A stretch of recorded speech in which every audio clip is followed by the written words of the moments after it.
नमस्कार दोस्तों, आप सभी का हमारे YouTube चैनल पर एक बार फिर से हार्दिक स्वागत है। दोस्तों, आज हम सुनाने जा रहे हैं आपको श्रावण मास के पवित्र समय में भगवान शनिदेव की कथा। तो आइए दोस्तों, हम कथा को सुनाते हैं। एक समय स्वर्गलोक में सबसे बड़ा कौन, ऐसा प्रश्न 9 ग्रहों में विवादित हो गया कि सभी ग्रहों में आपस में लड़ाई हो गई कि हम सब में से बड़ा कौन है। तो विवाद इतना बढ़ा कि भयंकर युद्ध होने की स्थिति हो गई। तो सभी ग्रहों ने निर्णय के लिए देवताओं के राजा इंद्रदेव के पास पहुँचे और बोले कि हे देवराज, आपको निर्णय करना होगा कि हम में से सबसे बड़ा कौन है। देवताओं का प्रश्न सुनकर देवराज इंद्र उलझन में पड़ गए। इंद्र बोले, मैं इस प्रश्न का उत्तर देने में असमर्थ हूँ। हम सभी पृथ्वीलोक में उज्जैनी नगरी में राजा विक्रमादित्य के पास चलते हैं। देवराज इंद्र सहित सभी ग्रह देवता उज्जैनी नगरी पहुँचे। महल में पहुंचकर जब देवताओं ने उनसे अपना प्रश्न पूछा तो राजा विक्रमादित्य भी कुछ देर के लिए परेशान हो उठे, क्योंकि सभी देवता अपनी अपनी शक्तियों के कारण महान थे। किसी को भी छोटा या बड़ा कह देने से उनके क्रोध के प्रकोप से भयंकर हानि पहुंच सकती थी। अचानक राजा विक्रमादित्य को एक उपाय सूझा और उन्होंने विभिन्न धातुएं जैसे स्वर्ण, रजत, कांसा, तांबा, सीसा, रांगा, जस्ता, अभ्रक और लोहे के इस प्रकार 9 आसन बनवाए और धातुओं के गुणों के अनुसार सभी आसनों को एक दूसरे के पीछे रखवाकर उन्होंने देवताओं को अपने अपने सिंहासन पर बैठने को कहा। देवताओं के बैठने के बाद राजा विक्रमादित्य ने कहा, आपका निर्णय तो स्वयं हो गया। जो सबसे पहले सिंहासन पर विराजमान है वही सबसे बड़ा है। राजा विक्रमादित्य के निर्णय को सुनकर शनिदेव ने सबसे पीछे आसन पर बैठने के कारण अपने को सबसे छोटा जानकर क्रोधित हो गए और राजा विक्रमादित्य से कहने लगे कि तुमने मुझे सबसे पीछे बैठाकर मेरा अपमान किया है। तुम मेरी शक्तियों से परिचित नहीं हो, मैं तुम्हारा सर्वनाश कर दूंगा। शनि ने कहा कि सूर्य एक राशि पर 1 महीने, चंद्रमा 2.25 महीने, 1.5 महीने, मंगल 1.5 महीने, बुध और शुक्र 1 महीने, बृहस्पति 13 महीने रहते हैं, लेकिन मैं किसी राशि पर 7.5 वर्ष तक रहता हूँ। बड़े बड़े देवताओं को मैंने अपने प्रकोप से पीड़ित किया है। राम को 7.5 के कारण ही वन में जाकर रहना पड़ा था और रावण को 7.5 के कारण ही युद्ध में मृत्यु का शिकार होना पड़ा। तो हे राजन, अब तुम भी मेरे प्रकोप से नहीं बच सकोगे। इसके बाद अन्य ग्रहों के देवता तो प्रसन्नचित्त होकर अपने अपने द्वार को चले गए हैं, परंतु शनिदेव बड़े क्रोधित होकर वहाँ से गए। राजा विक्रमादित्य पहले की तरह ही न्याय करते थे। उनके राज्य में सभी स्त्री पुरुष बहुत आनंद से जीवन यापन कर रहे थे। कुछ दिन ऐसे ही बीते। उधर शनि देवता अपने अपमान को नहीं भूले थे। विक्रमादित्य से बदला लेने के लिए एक दिन शनिदेव ने घोड़े के व्यापारी का रूप धारण किया और बहुत से घोड़ों के साथ उज्जैनी नगरी पहुँचे। राजा विक्रमादित्य ने राज्य में किसी घोड़े के व्यापारी के आने का समाचार सुना तो अपने अश्वपाल को कुछ घोड़े खरीदने के लिए भेज दिया। घोड़े बहुत कीमती थे। अश्वपाल ने जब वापस लौटकर इस संबंध में बताया तो राजा विक्रमादित्य ने स्वयं आकर एक सुंदर और शक्तिशाली घोड़े को पसंद किया।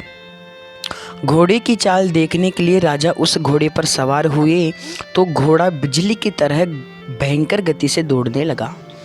तेजी से दौड़ता हुआ घोड़ा राजा को दूर एक जंगल में ले गया और फिर वहाँ जाकर राजा को उस जंगल में गिराकर वह घोड़ा गायब हो गया है। राजा अपने नगर को लौटने के लिए जंगल में भटकने लगे, लेकिन उन्हें लौटने का कोई रास्ता नहीं मिला। तो राजा को भूख और प्यास लगने लगी। बहुत घूमने के बाद उन्हें एक चरवाहा मिला। राजा ने उससे पानी मांगा और पानी पीकर राजा ने उस चरवाहे को अपनी अंगूठी दे दी। फिर उससे रास्ता पूछकर वह जंगल से निकलकर जंगल के पास ही नगर में पहुंच गए। राजा ने एक सेठ की दुकान पर बैठकर कुछ देर आराम किया। उस सेठ ने राजा से बातचीत की तो राजा ने उसे बताया कि मैं उज्जैनी नगरी से आया हूँ। राजा के कुछ देर दुकान पर बैठने से सेठ जी की बहुत बिक्री हुई तो सेठ जी ने राजा को बहुत भाग्यवान समझा और खुश होकर उन्हें अपने घर भोजन के लिए ले गया। सेठ के घर में सोने का एक हार खूंटी पर लटका हुआ था। राजा को जहाँ हार टंगा हुआ था उस कमरे में सेठ जी ने राजा को छोड़कर कुछ देर बाहर के लिए चले गए। तभी एक आश्चर्यजनक घटना घटी। राजा के देखते देखते सोने का उस हार को खूंटी ने निगल लिया है। सेठ के कमरे में लौटकर हार को गायब देखा तो चोरी का संदेह राजा पर ही किया, क्योंकि उस कमरे में राजा अकेला ही था। सेठ ने अपने नौकरों से कहा कि इस परदेसी को रस्सियों से बांधकर नगर के राजा के पास ले चलो। राजा ने विक्रमादित्य से हार के बारे में पूछा तो उसने बताया कि उसके देखते देखते ही खूंटी ने हार को निगल लिया है। इस पर राजा ने क्रोधित होकर चोरी करने के अपराध में विक्रमादित्य के हाथ पैर काटने का आदेश दिया। राजा विक्रमादित्य के हाथ पांव काटकर उसे नगर की सड़क पर छोड़ दिया है। कुछ दिन बाद एक तेली उसे उठाकर अपने घर ले आया और उसे अपने कोल्हू के बेल पर बैठा दिया। राजा आवाज़ देकर वो बेलों को हाँकता रहता। इस तरह तेली का बेल चलता रहता और राजा को भोजन मिलता रहा। शनि के प्रकोप की 7.5 पूरी होने पर वर्षा ऋतु प्रारंभ हुई। राजा विक्रमादित्य एक रात मेघ मल्हार गा रहा था। उसे वह बड़ा ही पसंद था।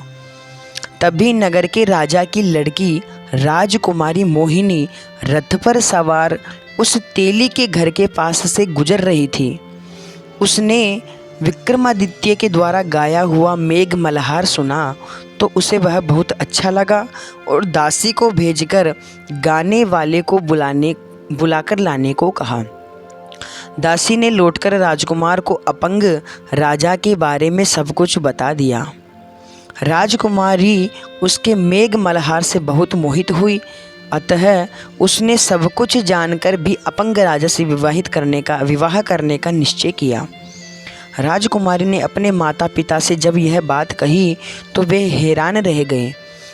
रानी ने मोहिनी को समझाया कि बेटी, तेरे भाग्य में तो किसी राजा की रानी होना लिखा है, फिर तू उस अपंग से विवाह करके अपने पाँव पर कुल्हाड़ी क्यों मार रही है। राजकुमारी ने अपनी जिद्दी नहीं छोड़ी। अपनी जिद पूरी कराने के लिए उसने भोजन करना छोड़ दिया और प्राण त्याग देने का भी निश्चय कर लिया है। आखिर राजा रानी को विवश होकर उस अपंग विक्रमादित्य से राजकुमारी का विवाह करना पड़ा। विवाह के बाद राजा विक्रमादित्य और राजकुमारी तेली के घर में रहने लगे। उसी रात स्वप्न में शनिदेव ने राजा से कहा कि राजा, तुमने मेरा प्रकोप देख लिया है। मैंने तुम्हें अपने अपमान का दंड दिया है। राजा ने शनिदेव से क्षमा करने को कहा और प्रार्थना की कि हे शनिदेव, आपने जितना दुख दिया है अन्य किसी को भी ऐसा दुख नहीं देना। शनिदेव ने कुछ सोचकर कहा कि राजा, मैं तुम्हारी प्रार्थना स्वीकार करता हूँ। जो कोई स्त्री पुरुष मेरी पूजा करेगा, शनिवार का व्रत करके मेरी व्रत कथा सुनेगा, उस पर मेरी बड़ी ही अनुकंपा बनी रहेगी। प्रातःकाल राजा विक्रमादित्य की नींद खुली तो अपने हाथ पांव वापस देखकर राजा को बहुत बड़ी खुशी हुई।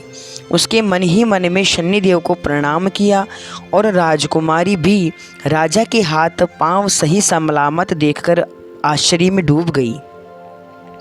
तब राजा विक्रमादित्य ने अपना परिचय देते हुए शनिदेव के प्रकोप की सारी घटनाएं सुनाई। सेठ को अब इस बात का पता चला तो दौड़ता हुआ तेली के घर पहुंचा और राजा के चरणों में गिरकर क्षमा मांगने लगा। तो राजा ने उसे क्षमा कर दिया, क्योंकि यह सब तो शनिदेव के प्रकोप के कारण हुआ था। सेठ राजा को अपने घर ले गया और उसे भोजन करवाया। भोजन करते समय वहाँ एक आश्चर्यजनक घटना घटी। सब देखते देखते उस खूंटी ने हार निगल दिया था। सेठ जी ने अपनी बेटी का विवाह भी राजा के साथ कर दिया।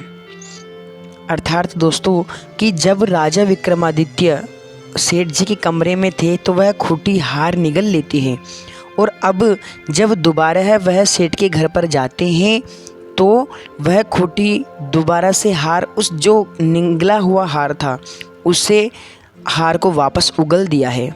तो सेठ जी ने अपनी बेटी का विवाह भी राजा के साथ कर दिया और बहुत से स्वर्ण आभूषण धन आदि देकर राजा को विदा किया है। राजा विक्रमादित्य राजकुमारी मोहिनी और सेठ की बेटी के साथ उज्जैनी पहुँचे तो नगरवासियों ने हर्ष से उनका स्वागत किया है। और अगले दिन राजा विक्रमादित्य ने पूरे राज्य में घोषणा कराई कि शनिदेव सब देवों में श्रेष्ठ है। प्रत्येक स्त्री पुरुष शनिवार को उनका व्रत करे और कथा अवश्य सुने। राजा विक्रमादित्य की घोषणा से शनिदेव बहुत प्रसन्न हुए और शनिवार का व्रत करने और व्रत कथा सुनने के कारण सभी लोगों की मनोकामनाएं शनिदेव की अनुकंपा से पूरी होने लगी। सभी लोग आनंद पूर्वक रहने लगे। बोले श्री शनिदेव की जय हो। जय श्री राधे। मित्रों, आप सभी को भी इसी प्रकार कथा सुनने का अवसर मिलता रहेगा। आप हमारे चैनल को लाइक और सब्सक्राइब करना ना भूलें। जय श्री राधे, जय श्री राधे।